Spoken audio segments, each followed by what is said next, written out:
All right, it is now 2 o'clock. Let's go ahead and get started with common excavator mistakes and how to avoid them. So, howdy from OK11. My name is William Bohannon. I'm an education and outreach liaison with OK11, and today we're going to go over some of those common mistakes that excavators can make and how we can avoid making those mistakes. Before we get started, I do want to clarify that excavators in this session are individuals who are digging. That includes companies, contractors, homeowners, anyone essentially who plans to move earth. So let's go ahead and get started. Let's take a look at what we have going on. Today we're focused on why making those mistakes matter and the impact that they have. Some specific examples of those types of mistakes excavators can make. Some strategies for avoiding those mistakes that are made, how the law, the Oklahoma Underground Facilities Damage Prevention Act, and OPA 11 can help with those mistakes in the sense of what we can provide as resources. So before we really go into a deep dive of this information, let's take a look at a real life scenario that recently took place in Hayward, California. We're learning more about that major gas explosion in the Bay Area that completely obliterated a home. This happened in Hayward, just south of Oakland. The large blast also impacting surrounding homes. Eyewitness News anchor Mark Cota-Robles live in our newsroom with the wild video showing the moment of the explosion. Mark. Yeah, Mark and Michelle, good evening. When you see that video, it is incredible that no one was killed. That has been confirmed. 6 people were injured and taken to a hospital after the massive blast. Again, that frightening explosion caught on camera.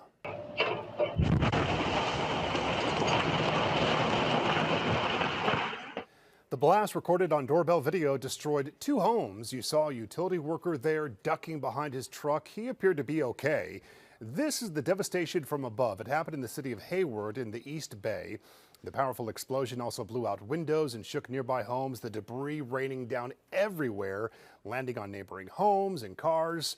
While the investigation is unfolding, we do know the explosion happened just hours after a construction crew damaged a gas line. It was part of ongoing work to widen sidewalks and bike lanes in the area. The fire department spoke about their efforts in searching for more possible victims. Right now, we're going to try and get the fire knocked down, the remaining remnants of it, and we're going to go in and do another search to make sure we're not missing anyone or seeing anything that hasn't been seen already.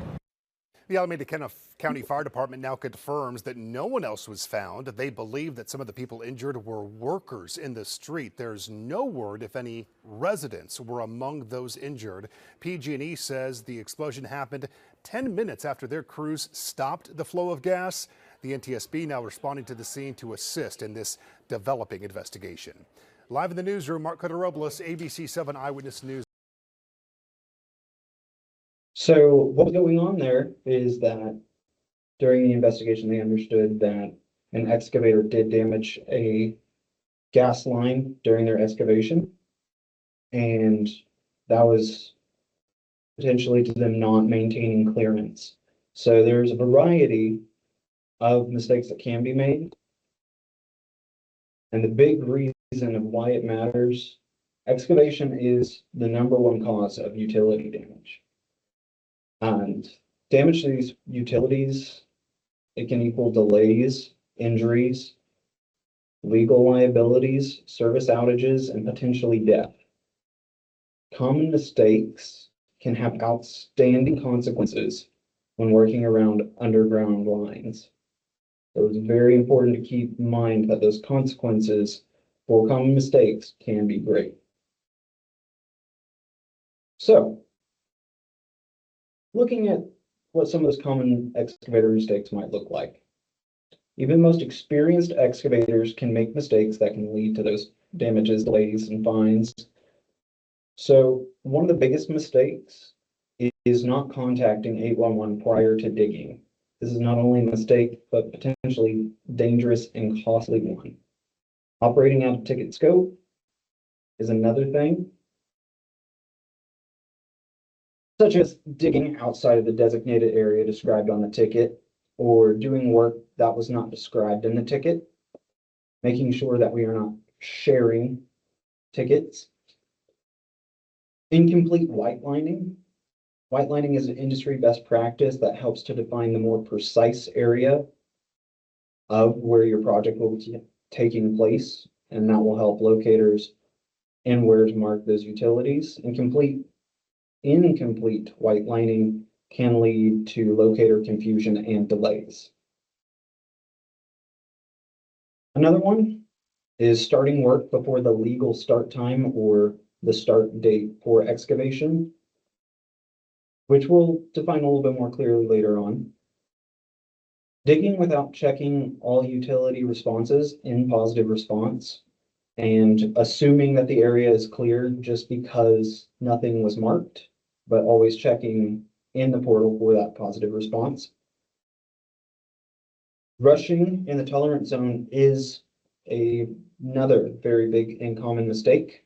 Just because the area is marked, it doesn't mean that you know exactly what utilities are there below and what orientation that they are.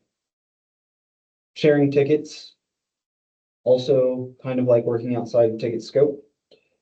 It is commonly referred to as piggybacking, and it can also lead to other issues.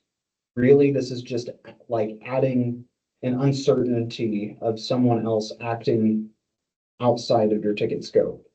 And the ticket holder can be potentially responsible for any of those consequences. Misusing ticket types, like filing an emergency when life, health, or property are not at risk. Doing a remark or extend when it's not appropriate. Just to clarify here, again, emergencies are defined as a threat to life, health, or property. Now, I touched a little bit on some of the ways that these mistakes can be avoided, but one of the big ones is to plan your project. Get all the information that you can about your excavation site, affirm that excavation start and end date.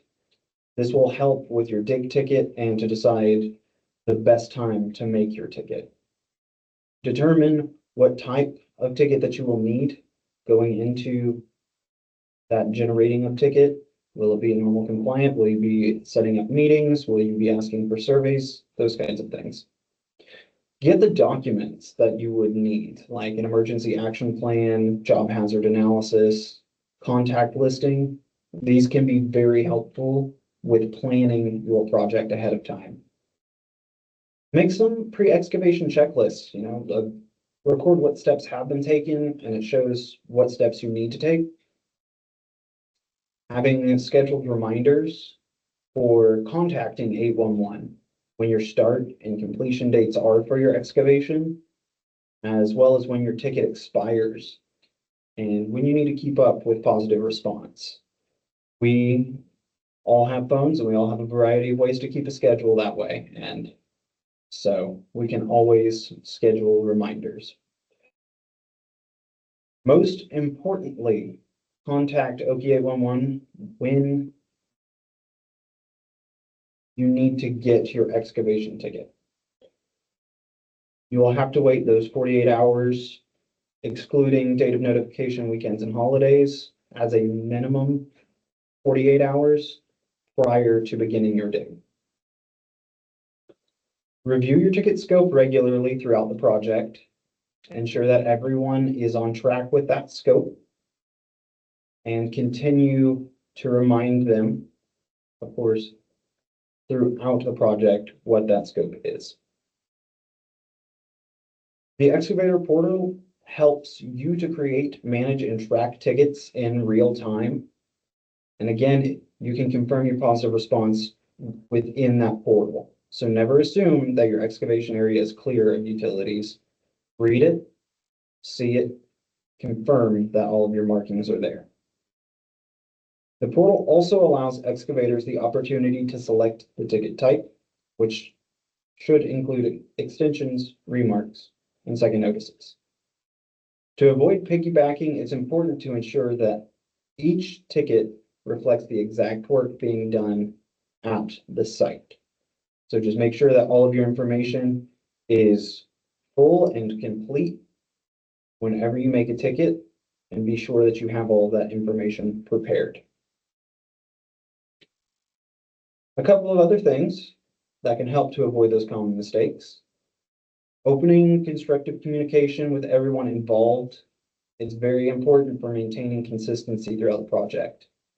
A quick tailgate chat before excavating can help everyone on the team understand where they're working within that ticket scope. Communicating with utility operators and locators if there is a conflict, an unexpected line, or specific questions about the utility is also important for ensuring that they know where you're digging and you know what they might need from you so everyone can dig safely around those utilities. Of course, if any issue comes up when generating a ticket or if something on your site changes that affects your ticket, OPA 11 is here to help, and contacting us to potentially change an address, or if something on site has changed in scope, that can be addressed. Something else to consider is to practice complete white lining. White lining is the process of pre-marking the proposed excavation area using white paint, flags, or other approved means before submitting a locate request. This industry best practice ensures that locators know exactly where you are planning to dig, and it helps to ensure that your team knows as well. Here we can see a couple of examples of white lining. First example is of a radius point. This signifies a single point of excavation, best for something like planting a tree or installing a mailbox, a telephone pole. You can place a singular white flag or do a paint mark for the spot, then provide the distance around that point that is intended to be worked around. Second is the linear path, a row or a pathway displaying the direction of excavation, much like a radius point, providing that distance from the line on either side. So, for instance, putting in a sidewalk or a French drain, saying 2 feet either side of the line. Lastly, we can see the perimeter or all within. This white lining method indicates the whole area of effect.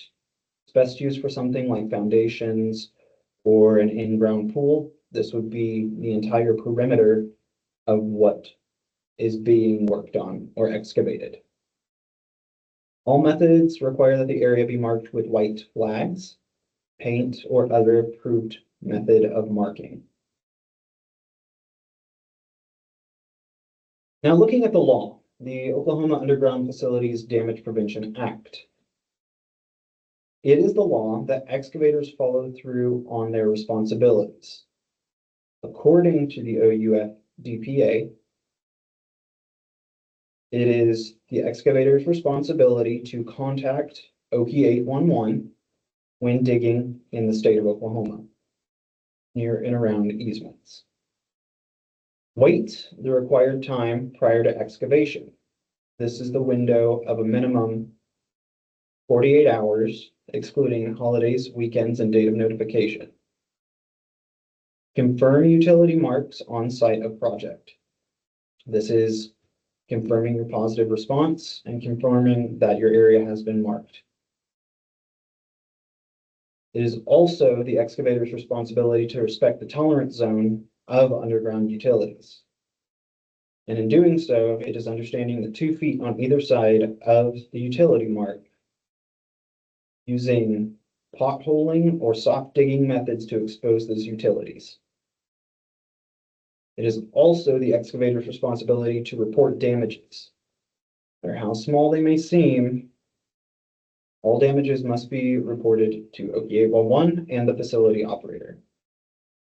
Damage may be defined as any impact or removal of support from an underground facility, which according to the operator of the facility would find necessary for the repair thereof. And that includes things like scrapes, chips, dents to conduit, or removal of protective coatings. So let's take a look at a couple of OKA01's online resources. Here, I have a couple of quick QR codes that should get you access to our Learning Hub or specific excavator resources. Now is an opportunity to go ahead and scan those links and save them for future reference regarding excavation education and safety.